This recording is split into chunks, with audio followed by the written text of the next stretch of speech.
At this time, recognize Mr. Paul, the subcommittee chair, for 5 minutes. Thank you. Thank you, Mr. Chairman.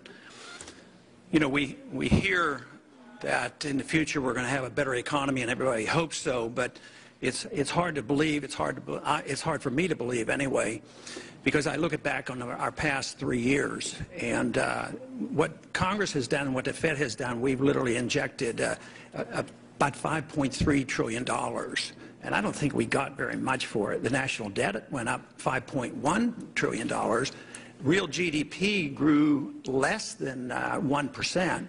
So I don't think we've gotten a whole lot. Unemployment really hasn't recovered. We still have 7 million people that have become unemployed.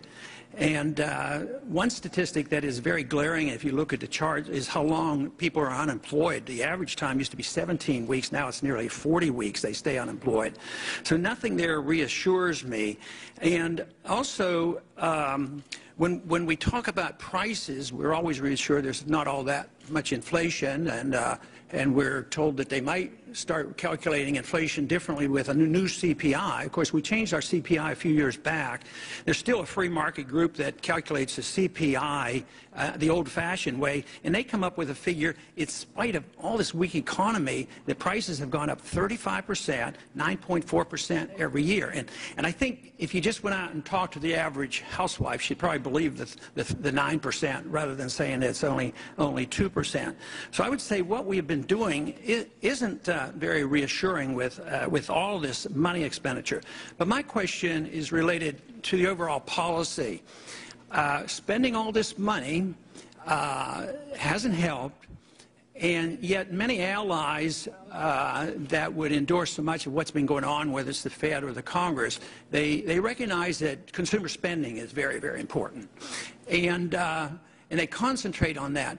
But the $5.1 trillion didn't go to the consumers. It went to buying bad assets. It went to bailing out banks. It went to bailing out big companies. And lo and behold, the consumer didn't end up getting this. They lost their job, and they lost their houses and mortgages, and they're still in trouble.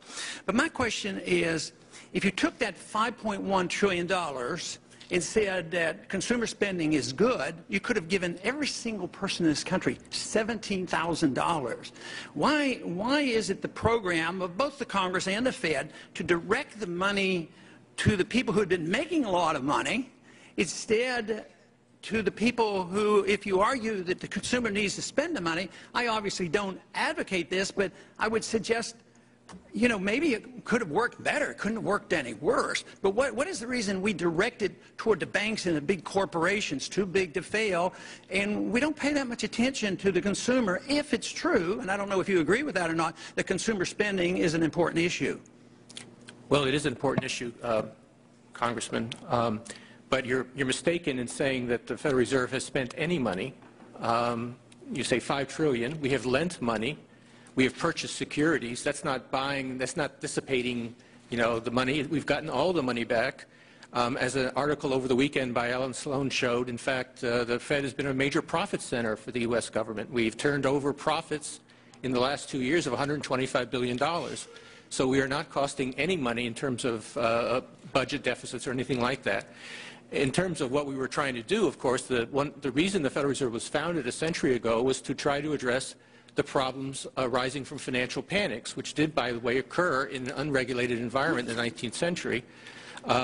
We provided liquidity and short-term loans to help financial systems stabilize. We did that not because we particularly care about the managers or the shareholders of financial firms. I hate to interrupt, but my time is about up. But I would like to suggest that you say it's not spending money. Well, it's money out of thin air. You put it into the market and you hold assets, and the assets aren't, you know, they are diminishing in value when you buy up bad assets. But very quickly, if you could answer another question, because I'm curious about this. You know, the price of gold today is $1,580. The dollar during these last 3 years was devalued almost 50%. When you wake up in the morning, do you care about the price of gold?